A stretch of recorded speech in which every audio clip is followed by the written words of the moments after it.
Alors, en fait, le but de ce soir, je vais donc vous expliquer les crypto-monnaies. Donc, Bruno, peut-être que vous allez, ça va peut-être pas être très nouveau pour vous si vous connaissez déjà.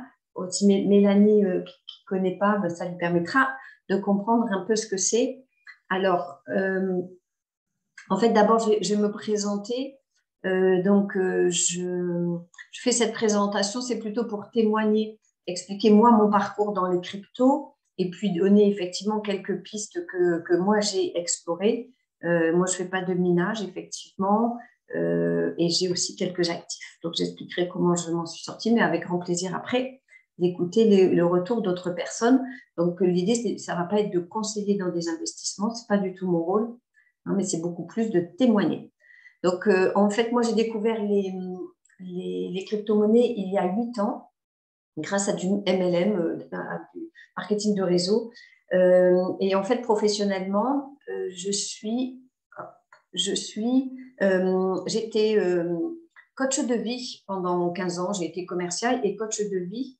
Et j'ai toujours aimé tout ce qui était hors système. C'est-à-dire que je n'aime pas le système actuel.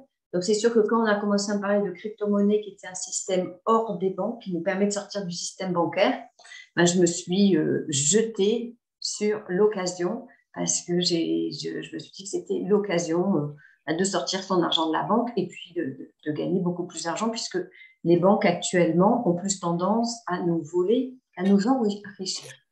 Voilà, donc moi je suis, alors hop, je vais vérifier les participants, je vais dire mais pour tous. Hop. Voilà, excusez-moi, mais il y a les micros qui s'ouvrent. Donc voilà, là je vais expliquer, puis après, en fait, quand j'aurai fini les explications, eh bien, j'ouvrirai les micros pour que vous puissiez vous poser vos questions à la fin de la présentation. Donc voilà, donc en fait, j'ai toujours eu une vision de la vie voilà, assez rebelle, si je puis dire, et des crypto-monnaies, je me suis engouffrée. Et en plus, là, vous voyez la photo de la plage, c'est-à-dire que j'ai vécu 1 an aux Antilles. Je suis aussi quelqu'un qui n'aime pas du tout travailler comme une grande malade pour gagner de l'argent. Je sais que dans la vie, il y a des moyens de gagner beaucoup, beaucoup d'argent sans travailler. Donc, c'est pour ça que je me suis intéressée aux crypto-monnaies, bien évidemment. Voilà. Et c'est via le MLM, donc le marketing de réseau, que j'ai découvert ça. Alors, qu'est-ce que c'est qu'une crypto-monnaie? En fait, c'est une monnaie qui est entièrement virtuelle. N'importe qui peut créer une crypto-monnaie. En fait, hein, c'est à la portée de chacun.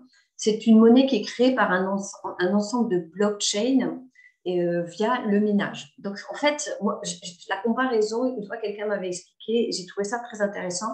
C'est comme si, en fait, vous arriviez à un endroit et vous voyez une petite pépite d'or. Donc, vous la ramassez. Et ça, c'est la première pépite. Donc, c'est la première pièce, je dirais, d'une crypto-monnaie. Et puis, en fait, vous dites, bah, tiens, je commence un petit peu à chercher. Il y aura peut-être d'autres pépites. Et en cherchant, vous pouvez dépenser quand même un peu d'énergie et de temps. Et c'est la même chose, en fait, pour le système des crypto-monnaies. C'est-à-dire qu'il y a une première crypto-monnaie qui va être faite avec un système d'encodage. Et on va petit à petit rajouter des blocs à cet encodage qui vont faire qu'une nouvelle crypto-monnaie avec un encodage très spécifique va apparaître, plus une nouvelle crypto-monnaie. Voilà. Et on va mettre des blocs bout à bout pour former de plus en plus de crypto-monnaies. Donc, en fonction de la blockchain spécifique, on crée une crypto-monnaie. Et après, d'autres personnes ont créé d'autres crypto-monnaies avec d'autres systèmes de blockchain. Mais globalement, c'est comme ça. Et le système de minage, c'est un peu ça, c'est-à-dire qu'il faut faire travailler de plus en plus tous ces blocs pour pouvoir sortir des nouvelles pièces. Et c'est la même chose quand vous avez une mine d'or. Pour les premières pépites sont faciles à obtenir. Et puis, plus vous voulez vous enfoncer dans la mine, enfin, en tout cas creuser, trouver de nouvelles pépites, ben, il faut fouiller de plus en plus. Donc, il faut du matériel, donc il faut du temps, et ça coûte de l'argent. Donc, les derniers Bitcoin, je vous expliquerai les dernières crypto-monnaies qui vont sortir, vont être des crypto-monnaies qui vont avoir un coût extrêmement élevé parce que tout ce système de minage demande énormément d'électricité. C'est pour ça qu'il y a de moins en moins, enfin, ça se fait de plus en plus dans des pays où l'électricité est pas chère. Moi, à une époque, j'ai été en Bulgarie et je sais que la Bulgarie a une électricité très peu chère et elle est en train de faire installer énormément de fermes de minage. Donc, c'est un système qui est décentralisé, qui est hors banque. C'est-à-dire qu'un groupe de personnes, par exemple, peut décider de créer sa crypto-monnaie et en fait, tout le système, du coup, transite via ce système décentralisé. Hein, donc, on n'a plus aucun rapport avec aucun organisme financier. Les transactions se font de pair to pair, c'est-à-dire d'une personne à une autre personne en direct. Il n'y a pas d'intermédiaire. Ça se fait d'une adresse portefeuille à une autre adresse portefeuille. Les transactions sont très, très rapides en quelques secondes, quel que soit l'endroit où se trouvent les portefeuilles. Hein, même si l'adresse est à l'autre bout du monde ou elle est chez le voisin, c'est pareil, c'est très rapide. Toutes les transactions sont tracées, mais elles sont anonymes, c'est-à-dire qu'on a juste une adresse et on peut suivre cette adresse, on peut savoir tout ce que cette adresse fait, mais si vous ne savez pas à qui appartient cette adresse. Donc ça, c'est quelque chose qui plaît énormément, vous vous en doutez. Alors bien sûr, on a souvent parlé des crypto-monnaies par rapport au blanchiment d'argent et tout ça. Personnellement, voilà, il m'est arrivé d'avoir des demandes pour des achats de très grosses quantités de Bitcoin, donc des achats de crypto-monnaies qui dépassaient les milliards. Effectivement, en général, ce n'était pas forcément de l'argent qu'on avait envie de voir apparaître. Donc effectivement, ça peut être ça. Mais en fait, c'est aussi parce que, comme vous l'avez compris, il n'y a plus de système bancaire, donc c'est bien plus pratique. Et les coûts de transaction sont très faibles. Après, ça dépend aussi des cryptos. Il y en a sur lesquels c'est beaucoup plus cher. À une époque, l'Ethereum, il s'est envolé. Sinon, globalement, c'est de toute façon moins cher que les banques. Hein. Ça restera toujours ultra compétitif. Alors, quels sont les inconvénients? En fait, il y a quand même quelques inconvénients en crypto-monnaie. La première chose, c'est que le porteur est seul propriétaire et il n'y a aucun gestionnaire. C'est-à-dire que c'est le porteur de crypto-monnaie qui doit absolument bien savoir où il a mis son portefeuille, quels sont les codes et tout ça. Hein, c'est vraiment, ça c'est quelque chose qui est très important dans les crypto-monnaies. Vous n'avez personne qui vous aide. Hein, c'est très compliqué si vous perdez vos codes. Le prix fluctue en permanence, le prix des crypto-monnaies, sauf les stablecoins, je vous expliquerai. Mais sinon, en fait, d'une semaine à une autre, ça peut monter, ça peut baisser. Donc, c'est vrai que ça fait un peu hésiter les commerçants à accepter des paiements en crypto-monnaie. Après, il y a certaines crypto-monnaies qui sont beaucoup plus stables que d'autres, qui ne font que progresser, par exemple. Si vous faites une erreur, par exemple, dans l'adresse à qui vous devez envoyer une certaine somme, vous perdez tout. Hein. Il suffit qu'il vous manque, par exemple, un chiffre ou n'importe, c'est fini, vous avez perdu la somme. Donc, c'est très important. Certains pays veulent les interdire, donc c'est vrai que les Français sont très, très frileux en disant oui, mais ça va être interdit, oui, mais on ne peut pas, mais ceci, mais cela. Bon, en attendant, il y a même des pays où les bitcoins, par exemple, sont reconnus comme monnaie nationale, notamment, si je me souviens bien, au Venezuela et au Salvador et au Japon. Donc, elles font bien évidemment concurrence aux banques. Donc, c'est très compliqué en fait d'envoyer des fonds via les banques sur des portefeuilles ou sur des plateformes d'échange. Hein, les banquiers, voilà. Moi, je sais que j'ai un compte Wise et de Wise, je ne peux pas envoyer d'argent sur mon compte Coinbase. Ils refusent. Donc, ça marche. Et à une époque, j'étais apporteuse d'affaires et les gens, quand ils expliquaient qu'ils voulaient envoyer de l'argent pour acheter des crypto-monnaies, on leur disait que c'était l'arnaque et qu'il fallait surtout pas le faire. Hein, donc, les banquiers ne supportent pas les crypto-monnaies. Ça veut dire que si vous demandez conseil à votre banquier pour acheter des cryptos, il va tout de suite vous dire d'acheter une assurance vie, c'est sûr. Donc, vous n'avez pas de conseiller, il n'y a pas de système de conseiller. Donc, en fait, donc c'est très compliqué de savoir comment s'y prendre, comment se lancer. Hein, il n'y a pas comme si vous voulez ouvrir un compte en banque, vous allez à votre banque et puis voilà. Tandis que là, en fait, soit c'est par oui dire, c'est parce que quelqu'un s'y intéresse et vous vous y intéressez, ou vous regardez par-ci par-là, il y a quelques influenceurs qui sont pas mal aussi sur YouTube. Et puis sinon, faut tâtonner, il faut chercher et tout ça. Mais sinon, c'est vrai qu'il n'y a pas de réseau très organisé pour le moment au niveau des crypto-monnaies. Alors, la première crypto qui a été créée, c'était le Bitcoin, qui a été créé en janvier 2009 par Satoshi Nakamoto. On ne sait pas qui c'est. On pense que c'est quand même un groupe d'ingénieurs. Ce n'est pas une seule personne, mais bon, on ne sait toujours pas qui c'est. C'est strictement anonyme. Donc, il va y avoir 21 millions de Bitcoins qui seront fabriqués. Le dernier sortira en 2140. Pour le moment, on en est à 17 millions en circulation. Le prix du lancement a été de 0,1 centime. Il est aujourd'hui, j'ai regardé tout à l'heure, donc à 41 500 euros. Moi, quand j'ai commencé à m'y intéresser, il était entre 300 et 400 euros. Donc, certaines enseignes commencent à l'accepter, hein, comme le Starbucks, Tesla, Microsoft, par-ci, par-là. Il était question aussi que PayPal, il était question que… Bon, comme les prix fluctuent quand même beaucoup, c'est vrai que c'est compliqué de faire des transactions et d'afficher des prix en crypto-monnaie.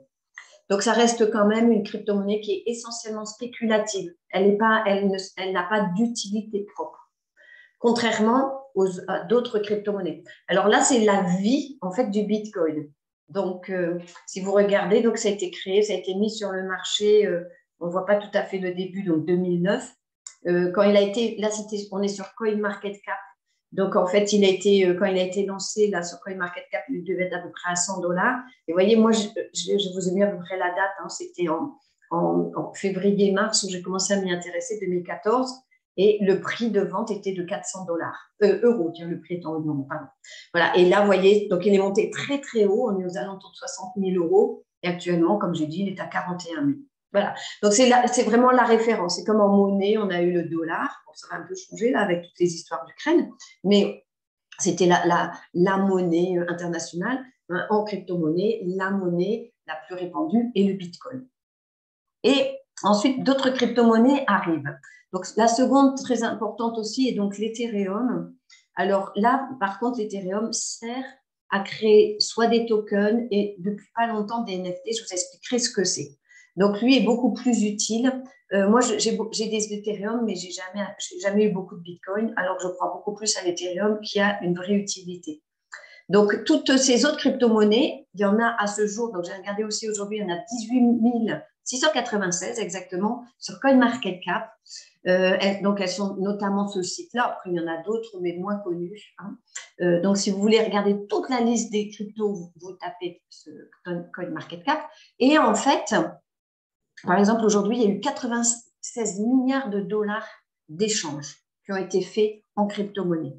Hein, donc, quand les Français disent « oui, mais ça va finir par s'écrouler », excusez-moi, mais 96 milliards par jour d'échanges, c'est énorme. Donc, elles ont toutes différentes sources, différentes utilités, elles ont toutes des différentes valeurs, quantités. Hein, donc, après, c'est pareil, c'est à vous à les fouiller. C'est un peu comme à la bourse. Quand vous voulez vous rentrer en bourse, il faut aller fouiller, il faut les regarder. Ou vous faites comme je fais par exemple ce soir, c'est-à-dire je vais vous donner quelques tuyaux et puis après, vous en ferez ce que vous voulez. Donc, il est important de regarder donc, le nombre de cryptos qui sont en circulation. Quand il y a des milliards, il faut vous dire que pour faire monter la valeur de plusieurs milliards de cryptos, c'est compliqué, à moins que vraiment il y ait un bel objectif derrière. Le white paper, c'est-à-dire c'est un peu toute la philosophie de cette crypto-monnaie. Donc, en fait, quand vous allez soit sur CoinMarketCap, vous cliquez, vous pouvez charger le white paper et puis voir un peu pourquoi elle a été créée, qui sont les créateurs, dans quel pays et tout ça. Hein, et ce qui est important, c'est de voir depuis combien de temps elle existe et l'évolution aussi de sa valeur. Dans les crypto-monnaies, donc il y a donc les crypto-monnaies, comme je viens de dire, voilà, hein, qui sont utiles, il y en a qui sont juste spéculatives ou pour s'amuser. Et il y a aussi ce qu'on appelle les stablecoins, dont l'USDT, le Tether. Et là, c'est vraiment un coin qui doit changer entre 5, qui a dû prendre peut-être 10% dans l'année, qui est énorme, enfin, voilà, il devait être à 80 centimes, il doit être à 90 en ce moment, donc au bout d'un an. Voilà, donc c'est des valeurs qui servent pour faire des grosses transactions lorsque les autres cryptos fluctuent de trop. Voilà, donc ça, c'est un exemple de ce qu'on trouve sur CoinMarketCap. Quand vous cliquez, hein, vous avez ça. Donc, vous voyez, le Bitcoin étant tout premier. Hein, c'est la valeur totale hein, qui est comptabilisée, c'est-à-dire le nombre de pièces et la valeur de chaque pièce. Donc, on a ensuite l'Ethereum, le Tether. Donc, après, on a le coin de Binance, l'USD Coin. Enfin, voilà. Hein, donc, après, puis vous voyez les 7 derniers jours, ça y est, je m'en sors. Là, voilà ce que ça a donné, le graphe. Donc, hein, si par exemple, il y en a une qui commence à remonter, ça vaut le coup de s'y intéresser. Mais une qui est tout en haut, il faut lâcher. Enfin, tout ça, c'est après.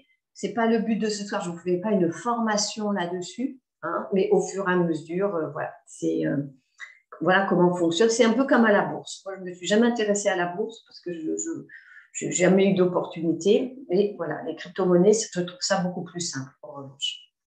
Alors, en fait, il y a une grande différence, enfin il y a une différence, on ne le sait pas, entre une crypto-monnaie et un token.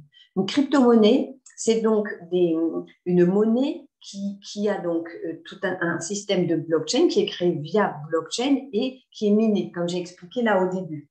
Alors que les tokens, en fait, sont créés par des smart contracts. Ce sont des jetons, donc vous pouvez tout de suite les avoir. C'est un contrat qui est associé à certaines crypto-monnaies. Donc, comme je vous ai dit, il y a l'Ethereum, il y a le Tezos, le Stellar. Donc, ça, ce sont des crypto-monnaies qui permettent de créer des tokens. Donc, ces tokens sont complètement indépendants. Ils appartiennent à d'autres personnes, à d'autres organismes, et c'est beaucoup plus facile à créer. Et surtout, le gros avantage, c'est que ça ne nécessite pas autant d'électricité, hein, puisqu'il n'y a pas besoin de ménage. Donc, souvent, ces tokens, ça va financer des projets, à rassembler une communauté et à faire des échanges dans certains domaines, par exemple le jeu, le sport, et aussi, par exemple, il y a aussi des tokens qui servent aux cartes de fidélité et des choses comme ça. Hein, donc, en fait, chaque token aussi a son histoire et sa raison d'exister. Alors, il existe aussi, troisième point, ce sont les NFT, donc qui sont apparus il y a 2-3 ans, qui veulent dire non-fungible token. Donc, c'est un token qui est unique, c'est-à-dire c'est un système d'encryptage unique. Et en fait, c'est une œuvre d'art, un objet. Bon, maintenant, il y a de plus en plus de pièces de jeu, c'est-à-dire dans les jeux, de certaines parties du jeu, ça peut être des personnages, ça peut être des maisons, des domaines, des villes qui sont créées sous forme de NFT. Donc, vous achetez ce NFT et puis vous espérez que ça prendra de la valeur. La personne qui a créé le NFT, en fait, sera toujours rémunérée sur l'augmentation de valeur. Elle reste toujours attachée à son NFT. Et donc, ce sont des œuvres qui sont vendues en ligne. Donc, actuellement, c'est vraiment énormément de personnes investissent là-dedans. C'est pareil, il faut s'y connaître. Voilà, il y a des personnes qui sont devenues expertes là-dedans pour vous dire investissez dans tel NFT parce que ils vont monter et tout ça. Il faut savoir qu'il y a Metaverse, je suppose que vous connaissez, donc c'est tout ce monde virtuel qui a été créé par Facebook, en l'occurrence, hein, le groupe Facebook. Et bien, donc c'est ce monde virtuel dans lequel il y a énormément de NFT. Voilà. Et donc, comme pour une œuvre d'art, le fait en fait, sa valeur augmente en fonction de la demande. Alors, ensuite, le système, comment ça fonctionne en fait? Eh bien, le système, c'est où sont les cryptos, hein? Comment on fait pour en avoir, pas tout de suite pour en avoir, je vous expliquerai tout à l'heure, mais en attendant, où en trouve-t-on? Alors, on peut soit se créer des comptes en crypto, on peut aussi ouvrir des comptes sur des plateformes d'échange, on peut donc stocker nos cryptos sur des wallets qu'on appelle notamment, comme là vous le voyez, un ledger. Donc, c'est une clé physique dans laquelle vous stockez en fait vos crypto-monnaies et vous pouvez avoir des portefeuilles décentralisés comme je vous montre là. Par exemple, on a le portefeuille qui s'appelle MetaMask et MetaMask, en fait, c'est un portefeuille, c'est une extension que vous installez sur votre ordinateur. Hein, donc, ce n'est pas du tout en ligne, c'est décentralisé. Et ici, je vais vous montrer. Donc, par exemple, ici, c'est une plateforme d'échange sur laquelle vous pouvez acheter ou vendre des crypto-monnaies, vous pouvez les échanger, vous pouvez les trader, vous pouvez donc passer des ordres de vente, des ordres d'achat et tout ça. Hein, ça, c'est une plateforme d'échange. Et ici, on a Coinbase, par exemple, c'est un compte en crypto, c'est-à-dire que ça vous permet de votre compte en banque faire des virements directement, de pouvoir juste acheter des cryptos et les stocker. Un point, c'est tout. Hein, on ne peut pas faire de trade, passer d'ordre d'achat sur Coinbase. Alors, investir ou pas? Donc, quels sont les arguments, les pour et les contre? En fait, c'est très risqué. C'est-à-dire que vous pouvez miser sur des crypto-monnaies qui ne s'en sortiront jamais, hein, qui ne verront jamais le jour ou qui monteront un petit peu puis s'écrouleront.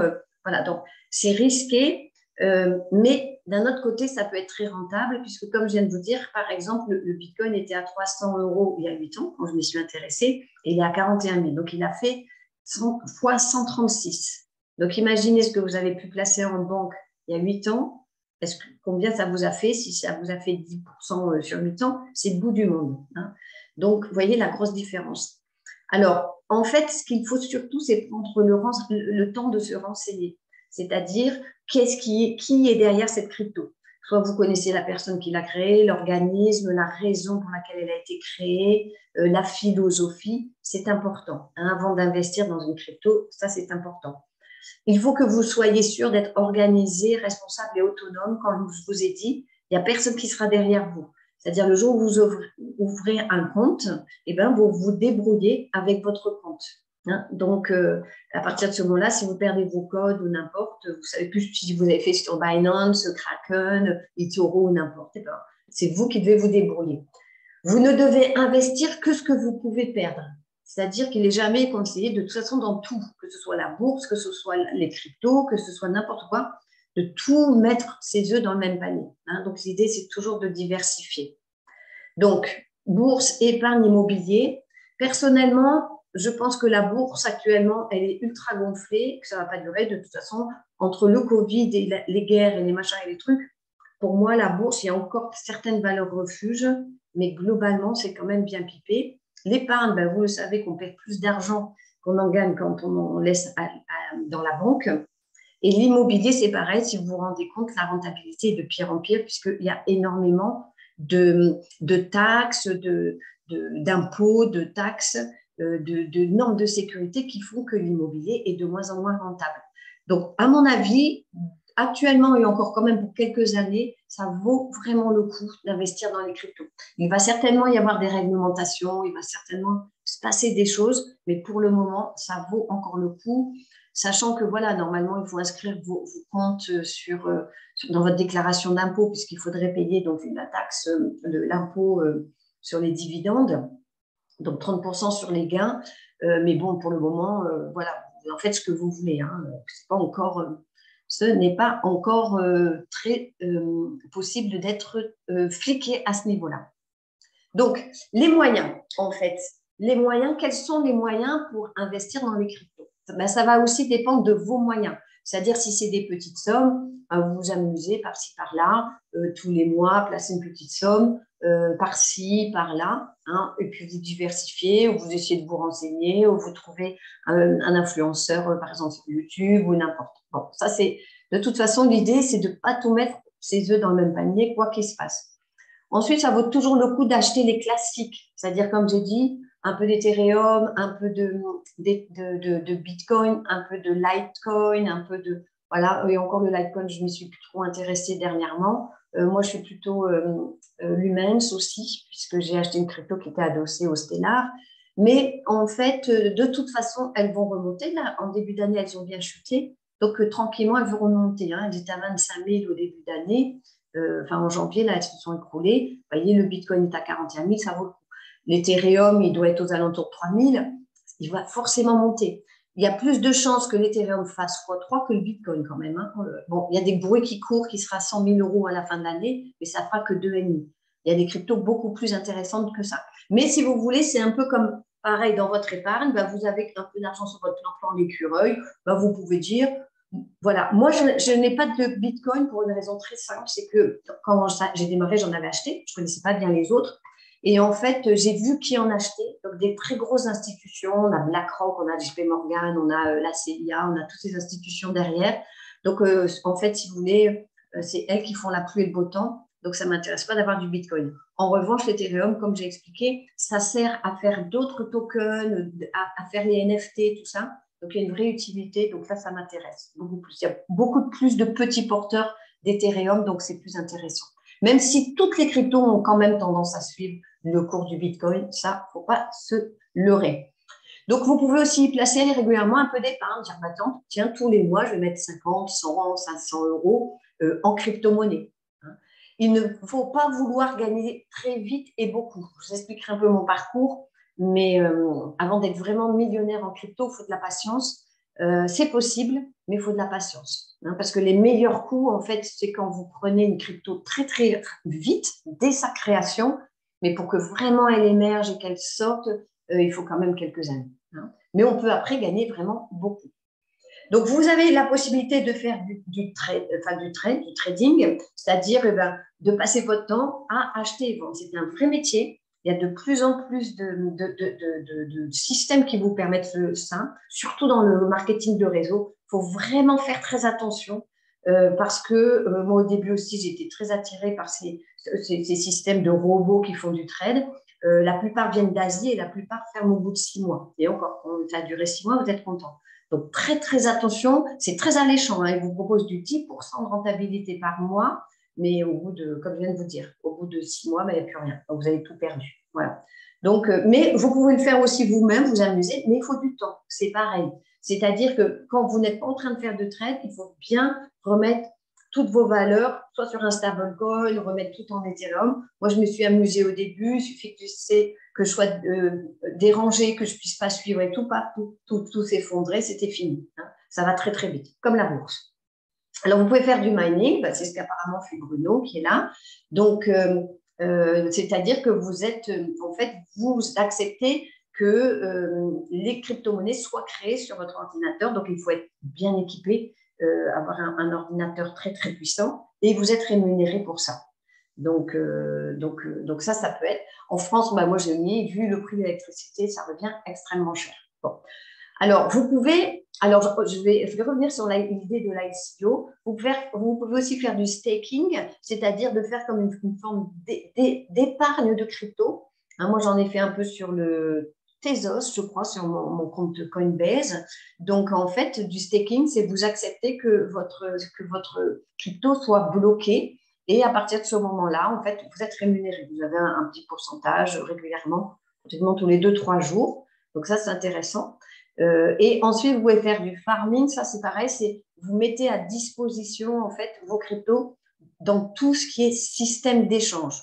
Je ne rentre pas trop dans la technique. Hein, c'est fait exprès. Si vous voulez vraiment des cours particuliers, j'en fais. Ou vous tapez ces termes après sur YouTube et vous allez voir des gens qui vous expliquent. Moi, c'est vraiment une idée d'ensemble que j'ai envie de vous donner.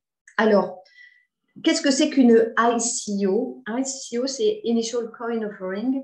C'est en fait lorsque une entreprise ou un organisme veut lancer un nouveau token, il y a toute une période je dirais, préfabrication. Donc ça, c'est souvent les préventes. Et ensuite, d'ICO. Donc, ce sont des offres pour lancer et diffuser un maximum ce token avant avant le vrai lancement public. Donc, souvent, vous avez des bonus en plus. Souvent, vous avez des airdrops. Donc, les airdrops, c'est pareil, c'est par rapport au pourcentage de crypto que vous avez, on vous donne un pourcentage supplémentaire. Qu'est-ce qu'il y a d'autre encore? Des forks, c'est-à-dire aussi, on crée en parallèle une autre crypto et on vous démultiplie ce que vous avez.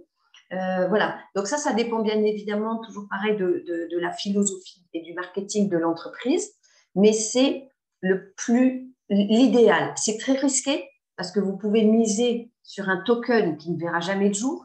Comme je viens de vous dire aussi avant, ça sera long, hein, c'est-à-dire qu'il ne faut pas compter avant 6 mois, 1 an. Mais à l'inverse, c'est ce qui rapporte le plus, hein, les ICO. Donc, il y a beaucoup de personnes qui sont à l'affût de ça. Donc, il y a l'ICO et ensuite l'IEO, c'est-à-dire l'Initial Exchange Offering. Donc, c'est le token qui arrive sur une plateforme d'échange, mais on ne peut pas encore, on peut juste commencer à l'acheter aussi sur cette plateforme à des prix intéressants. Hein. Donc, vous avez compris que une crypto, elle est lancée à un prix très bas, comme je vous ai montré par exemple le Bitcoin, et ensuite petit à petit elle monte. Je vous parlerai de mon expérience. Donc l'idée c'est de la trouver au moment où elle est au prix le plus bas.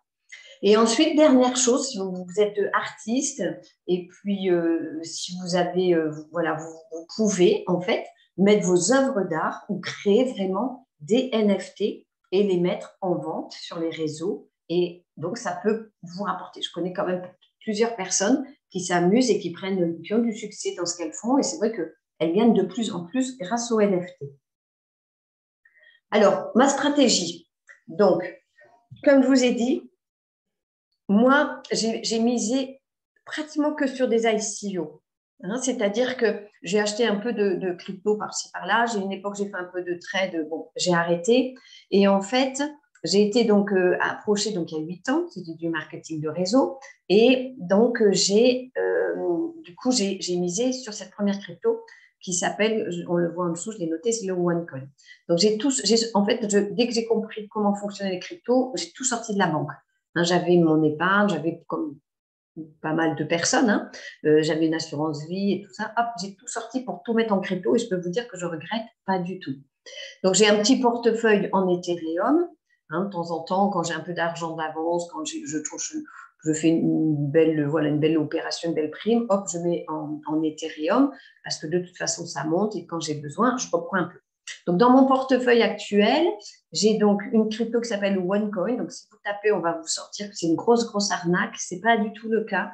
En fait, c'est seulement une crypto qui ne s'échange pas en fait sur une plateforme.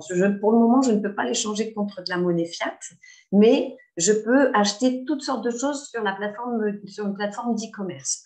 Et moi, j'ai fait x100. Hein, je l'ai achetée à l'époque, elle était à 3,50 €. Maintenant, elle est à 45 €. Donc, déjà, ça fait 10. Mais c'est surtout que eux, ils avaient fait un système de ce qu'ils appelaient de split lors de l'ICO, ce qui fait que ce qu'on misait avait été aussi déjà multiplié par 10. Donc, 10 fois 10, 100.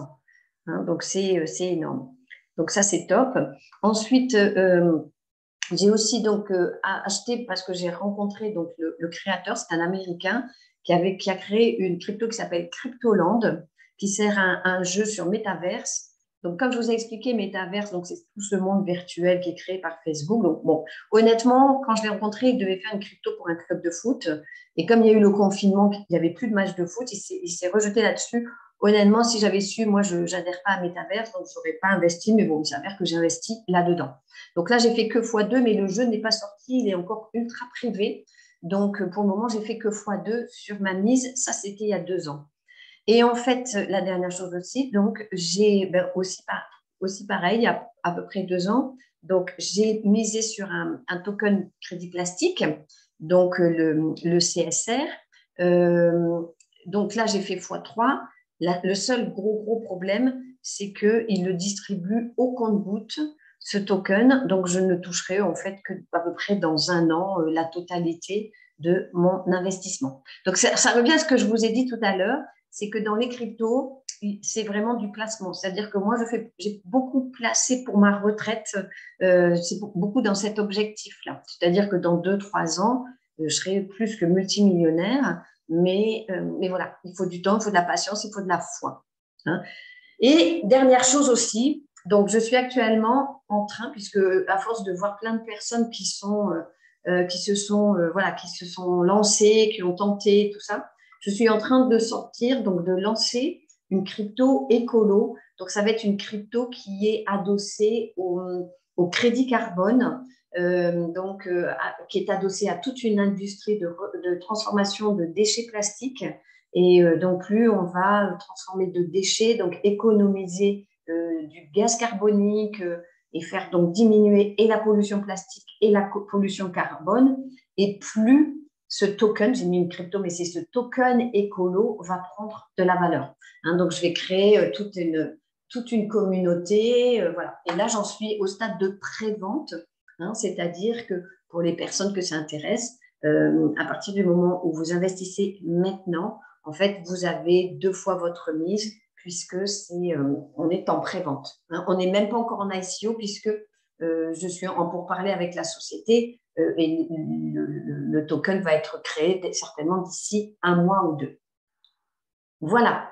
Donc, merci pour votre intérêt. Donc, vous pouvez me suivre donc, j'ai un compte Instagram, Catherine M Crypto. Le compte pour la crypto que je suis en train de lancer s'appelle Faire Industrie CH. Donc, ça, c'est sur Instagram. Bon, j'ai encore sur YouTube aussi, petit à petit. Donc, j'ai toujours ma chaîne en tant que coach. Mais petit à petit, je vais la transformer je vais y poster donc mes nouvelles, toutes mes informations concernant ma nouvelle crypto. Et pour me joindre, voilà, vous avez mon adresse mail. Je mettrai dans le replay, je mettrai toutes les coordonnées de tout ce que j'ai donné comme nom de site et tout ça. Hein. Et si vous voulez donc recevoir le replay, eh bien, il faut me donner vos coordonnées pour que je puisse vous l'envoyer puisque je vais le poster sur YouTube. Voilà la présentation. Alors, je vais donc, si vous voulez, vous pouvez donc, par rapport à tout ce que j'ai dit, si vous avez des questions, vous pouvez donc ouvrir vos micros et les poser. Activité de coaching, c'est des séances personnalisées que tu fais?